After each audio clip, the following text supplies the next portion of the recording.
राज्य शासनाच्या सर्व शाळांमध्ये पहिला तास हा सेल्फीचा या निर्णयाला तुर्तास स्थगिती देण्यात आली आहे। तर शाळेतील विद्यार्थ्यांना उत्तम शिक्षण मिळावं, शालेय कामकाज पारदर्शक व्हावं या दृष्टीने शासनाने घेतलेल्या 1 तास सेल्फीचा या निर्णयाला पालघर शिक्षकांनीही विरोध केलेला आहे आणि याच शिक्षकांच्या समस्या जाणून घेतलेल्या आहेत आमचे प्रतिनिधी योगेश चांदेकर यांनी।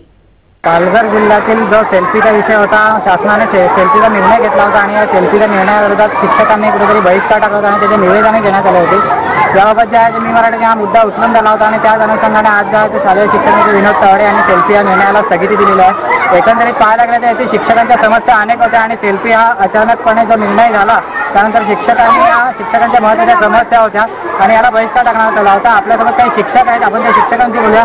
तर एकंदरीत काय सांगाल तुम्ही शिक्षक निर्णयाला जी स्थगिती दिलेली आहे ही अतिशय योग्य आहे, कारण आपल्या आतापर्यंत आपण जे शासन निर्णय पाहिले सेल्फीचे ते शाळाबाह्य विद्यार्थ्यांसाठी होते, परंतु ज्या काही त्याच्या सुविधा होत्या त्या शिक्षकांकडे उपलब्ध नव्हत्या। त्या महत्त्वाच्या प्रश्नाला मी मराठीच्या पत्रकारांनी आणि मी मराठीने अतिशय चांगल्या प्रकारे लावून धरली आणि शासनाला सुद्धा कळालं की कशा प्रकारे साधनांची कमतरता भासत आहे आणि साधनांची कमतरता दूर।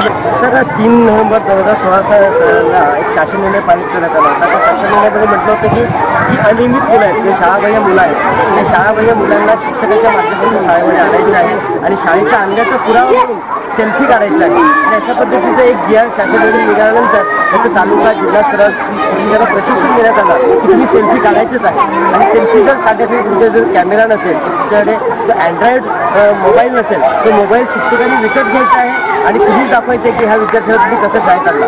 अनेक समस्यांना घेऊन शिक्षकांवर अधिक लोड येत होता आणि मी मराठीने याबाबतची बातमी दाखवल्यानंतर शिक्षण विभागाने विनोद तावडे यांनी त्वरित याबाबतची दखल घेत या सेल्फीला विरोध दर्शवलेला आणि त्याला स्थगिती दिलेली आहे। पालघरहून यासोबतच बुलेटिनमध्ये घेऊयात एक छोटासा ब्रेक। तुम्ही पाहत रहा फक्त मी मराठी न्यूज।